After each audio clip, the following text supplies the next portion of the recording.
வணக்கம். தமிழ்நாட்டுல இப்போ ஆன்லைன்ல ஒரு விஷயம் பயங்கரமா வைரல் ஆயிட்டு இருக்கு. அது என்னன்னா, மத்திய அரசு 12,000 ரூபாய் பணம் கொடுக்க போகுதுன்னு சொல்றதுதான். இந்த தகவல் உண்மையா? இது எங்கிருந்து கிளம்புச்சு? இதுக்கு பின்னாடி என்ன இருக்குன்னு தான் இந்த ஆதாரங்களை வச்சு நாம இப்ப பார்க்க போறோம். சரி, வாங்க விஷயத்துக்குள்ள போலாம். இந்த ஒரு நம்பர் தான் இப்போ ஹாட் டாபிக். 12,000 ரூபா. யோசிச்சு பாருங்க, இது சாதாரணமான தொகை இல்ல. ஒரு குடும்பத்தோட மாச செலவுல இது ஒரு பெரிய பங்கு. அதனால தான் இந்த ஒரு நம்பர் எல்லாருடைய கவனத்தையும் இப்படி இழுத்திருக்கு. ஆனா இந்த நம்பர் உண்மையிலே எங்கிருந்து வந்துச்சு? இது வெறும் வதந்தியா, இல்ல இதுக்கு பின்னாடி ஏதாவது கணக்கு இருக்கா? பாருங்க, இந்த முழு கதைக்குமே இதுதான் பேஸ். ஆனா ஒண்ணு நல்லா கவனிங்க, இது அரசாங்கத்தோட அதிகாரப்பூர்வ அறிவிப்பு இல்ல. ஆதாரம் சொல்ற மாதிரி இது அரசியல் வட்டாரங்கள்ல இருந்து கசிந்த ஒரு தகவல். இந்த வார்த்தை ரொம்ப முக்கியம். கசிந்தது. அதாவது ஒஃபிஷியலா சொல்லல, உள்ள இருந்து நியூஸ் வெளியே வந்ததா சொல்றாங்க. இத மனசுல வச்சுட்டு வாங்க இதோட பின்னணிய பார்க்கலாம். இந்த வதந்திய நாம வெறும் பணமா மட்டும் பார்க்க முடியாது. இத சரியா புரிஞ்சுக்கணும்னா இதுக்கு பின்னாடி இருக்கிற அரசியல் ஆட்டத்தை நாம பார்க்கணும். ஏன்னா ஆதாரம் சொல்றபடி இந்த செய்திக்கும் அரசியலுக்கும் ரொம்ப பெரிய தொடர்பு இருக்கு. ஆமாங்க, ஆதாரம் என்ன சொல்லுதுன்னா, இந்த 12,000 ரூபாய் திட்டம் பத்தின பேச்சு சும்மா ஏதோ ஒரு நேரத்துல வரல. வரப்போற 2026 தமிழ்நாடு சட்டமன்ற தேர்தலை மனசுல வச்சுதான் இந்த விஷயம் கிளப்பி விடப்பட்டிருக்கலாம்னு ஒரு ஊகம் இருக்கு. இங்கதான் இந்த கேமே இருக்கு. இப்போ சமீபத்துல மாநில அரசு பெண்களுக்கு 5,000 ரூபாய் கொடுத்தாங்களா, அதுக்கு பதிலடி கொடுக்கற மாதிரி அதை விட பெரிய தொகையான 12,000 ரூபாயை மத்திய அரசு கொடுக்க பிளான் பண்றதா ஒரு பேச்சு கிளம்பியிருக்கு. இது வெறும் நலத்திட்டம் மாதிரி தெரியல, ஒரு அரசியல் போட்டி மாதிரி தெரியுது இல்லையா? இந்த வரிசைய கொஞ்சம் பாருங்களேன். இது தற்செயலா நடந்த மாதிரி தெரியல.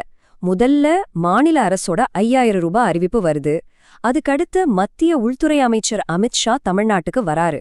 ரொம்ப முக்கியமா, அவரு வந்துட்டு போனதுக்கு அப்புறம்தான் இந்த 12,000 ரூபாய் பத்தின வதந்தி சோஷியல் மீடியால வேகமா பரவ ஆரம்பிக்குதுன்னு ஆதாரம் சொல்லுது. எல்லாம் ஒன்னோட ஒன்னு கனெக்ட் ஆகுற மாதிரி இருக்குல்ல?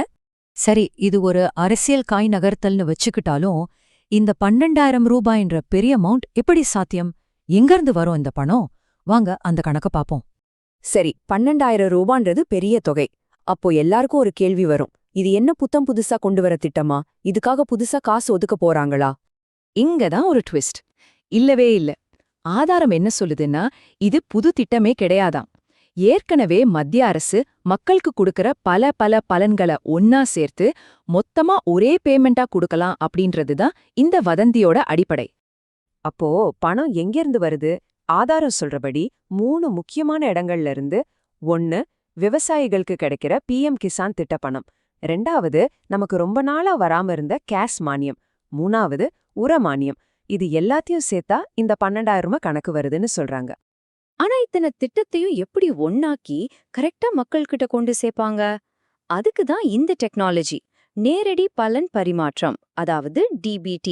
சிம்பிளா சொல்லணும்னா, நடுவுல யாரும் இல்லாம டைரக்டா உங்க பேங்க் அக்கவுண்ட்டுக்கே காசு வந்துரும். இது ஏற்கனவே பழக்கத்துல இருக்கிற ஒரு முறை தான். சரி, ஒருவேளை இந்த திட்டம் நிஜமாவே வந்துச்சுன்னா யாருக்கெல்லாம் இந்த பணம் கிடைக்க வாய்ப்பு இருக்குன்னு ஆதாரம் சொல்லுது? வாங்க பார்க்கலாம். ஆதாரத்தோட ஊகத்தின்படி எல்லாருக்கும் இது கிடைக்காது. ரேஷன் கார்டு வச்சுதான் ஒருவேளை தகுதிய முடிவு பண்ணுவாங்க போல. அதாவது PHAA மாதிரி முன்னுரிமை ரேஷன் கார்டு வச்சிருக்கிறவங்களுக்கு கிடைக்க வாய்ப்பு அதிகம். ஆனா இந்த சர்க்கரை கார்டு அப்புறம் எந்த பொருளும் வாங்காத கார்டு வச்சிருக்கிறவங்களுக்கு இதுல சான்ஸ் கம்மின்னு சொல்றாங்க. இப்போ ஒரு ரொம்ப முக்கியமான விஷயம். இந்த 12,000 ரூபாய் நியூஸ் உண்மையோ பொய்யோ, ஆனா எதிர்காலத்துல கவர்மெண்டோட எந்த உதவியும் உங்களுக்கு ஈஸியா வந்து சேரணும்னா இந்த 3 விஷயத்தையும் நீங்க இப்போவே செக் பண்ணிக்கோங்க. உங்க ஆதார் கார்டு பேங்க் அக்கவுண்டோட லிங்க் ஆகியிருக்கா?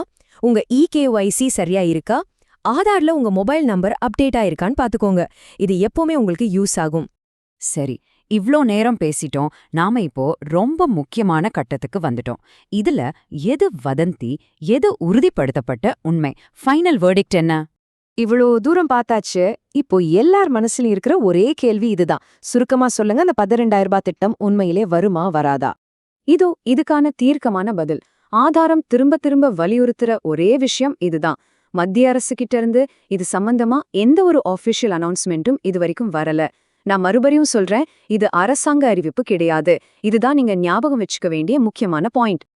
அப்போ இந்த கதையெல்லாம் எப்படி ஆரம்பிச்சது? அரசியல் வட்டாரத்திலிருந்து லீக் ஆனதா சொல்றாங்க. அப்புறம் சில ஆன்லைன் ஆர்டிகல்ஸ்ல வந்த ஊகங்கள், அப்புறம் அரசியல் வியூகங்களோட பகுப்பாய்வு, இதெல்லாம் வச்சுதான் இவ்ளோ பெரிய நியூஸ் உருவாகியிருக்கு. கடைசியா இந்த கேள்வியோட நான் முடிக்கிறேன். இந்த மாதிரி வதந்திகள் வரப்போற அரசியலோட ஒரு ட்ரெய்லரா இல்ல சும்மா இன்டர்நெட்ல வந்துட்டு போற ஒரு சாதாரண செய்தியா? நீங்க என்ன நினைக்கிறீங்க? உண்மைக்கும் வதந்திக்கும் நடுவுல இதோட தாக்கம் என்னவா இருக்கும்னு நீங்களே யோசிச்சு பாருங்க.